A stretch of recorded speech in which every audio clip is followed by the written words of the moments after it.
Katasfiasz, and I'm here in my capacity as postdoctoral researcher at CFAR, Centre for Fine Art Research at Margaret Street.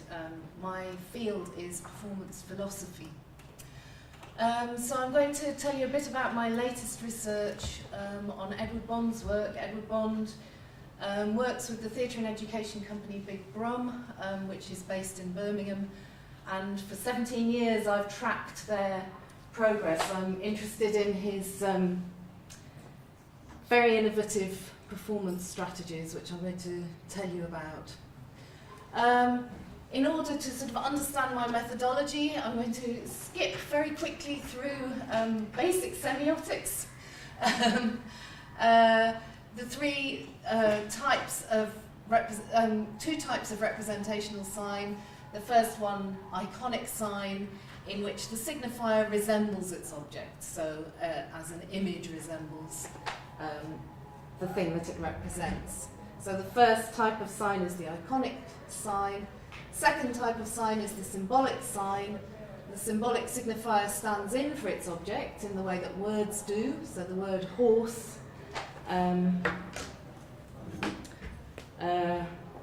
refers to the same thing that the image just did in the previous example. And the third type of sign, which I think is much more interesting, particularly if you're interested in theatre and performance, is a non-representational sign. That is, it has to be live.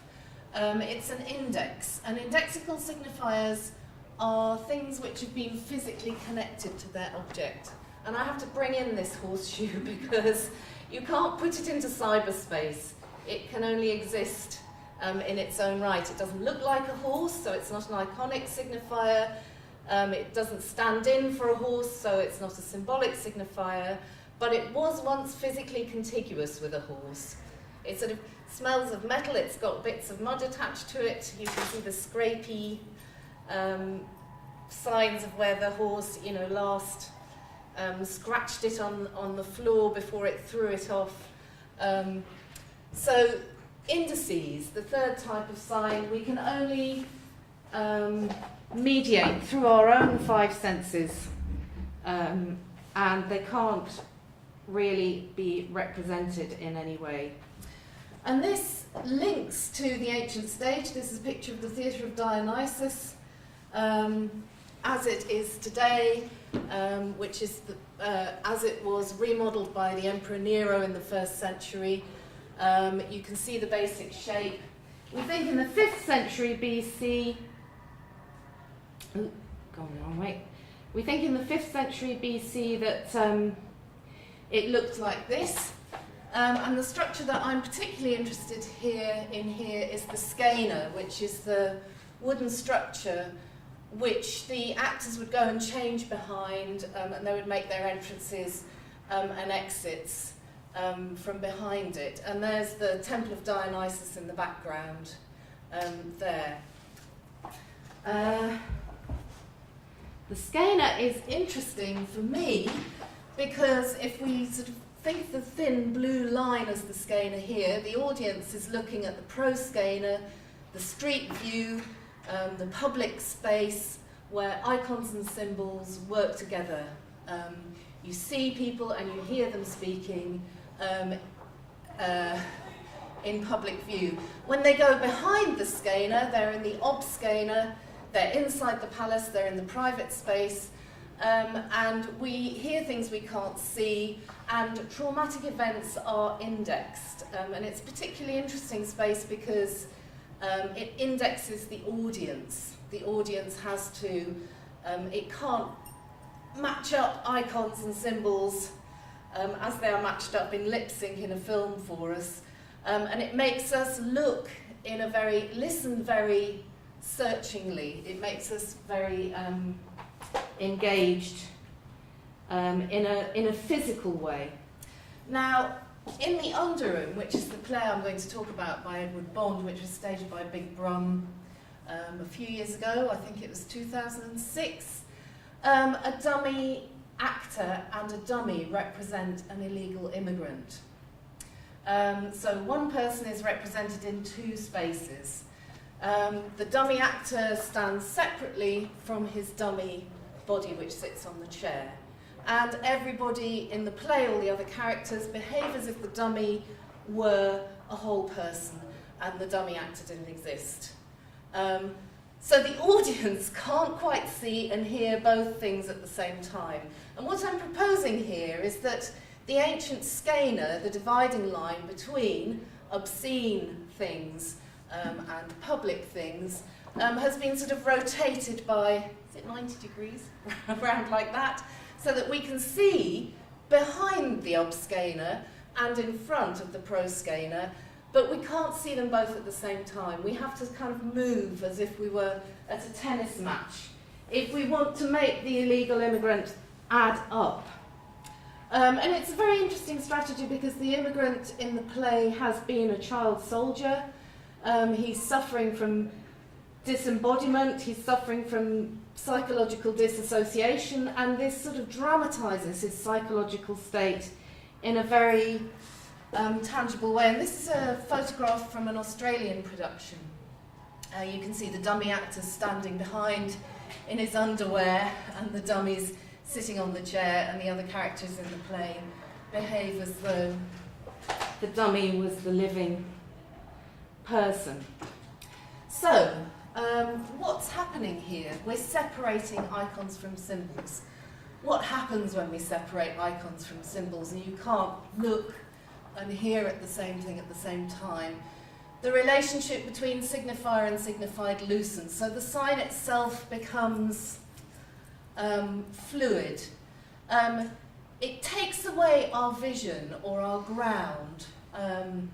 If you can't see something, you can't distance yourself from it. The example I give my students when I'm teaching this is that if you could hear a rattlesnake somewhere in the room, we would all need to see it. We'd all need to work out where it was so that we could get ourselves as far away from it as possible. And when this happens, it generates Aristotle's first component of tragedy, which is fear, anxiety, extreme anxiety when you see something you can't hear. Mladen Dollar's very interesting book on the subject, A Voice and Nothing More, says there's a stark opposition between the visible and the audible. The visible world represents stability, permanence, distinctiveness, location at a distance. The audible is fluidity, passing, a certain inchoate, amorphous character and a lack of distance. So it puts an audience in an anxious place if they can't see and hear the same thing. I'm not going to try and play this video because I know it's not going to work, but it's Nina Conti. She's carrying a bag. In the bag, she's got her ventriloquist dummy, which is her grandmother. So, as a ventriloquist, she's manoeuvring icons and symbols so that they're in sync. And what happens is the ventriloquist dummy, which seems inert, becomes animate. And this is because, semiotically speaking, we've mistaken an iconic signifier for an indexical signifier. So our bodies have become confused. The other thing that happens when we watch a ventriloquist is we kind of want to go along with the fantasy. So we sit and watch it. We don't go around behind Nina Conti and try and expose her hand, sort of manoeuvring everything behind the stages. We realise that we have to stay fixed and inert. And as Slavoj Žižek, whose 2006 documentary, The Pervert's Guide to the Cinema, he conflates the cinema with fetishism. The onlooker suffers a lack of agency. They're taken in or captivated, quite literally, by the fantasy, as Lacan puts it. And this was a lovely video from a cinema advertising, which sort of shows a lot of mesmerised people in the cinema gazing at the images and responding as if they were in the film rather than in the cinema. So their bodies have sort of been hijacked. So what I'm suggesting is that this knitting up of icons and symbols is what constitutes what Judith Butler calls dominant performative discourse. This is the capture experienced by the postmodern subject. In hyperreal culture, the structure of the sign's reversed. Instead of signifiers representing or endorsing objects, objects endorse signifiers.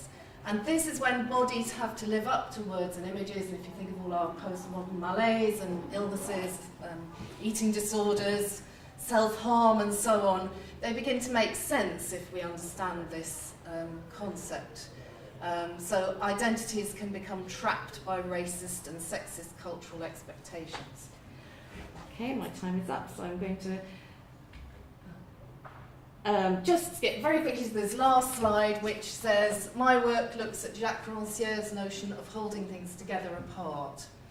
So this is, as in the ancient stage, as Edward Bond does with his dummy and his dummy actor, I'm not splitting icons and symbols. I'm not advocating splitting them completely. I'm advocating holding them together apart so that there's a gap.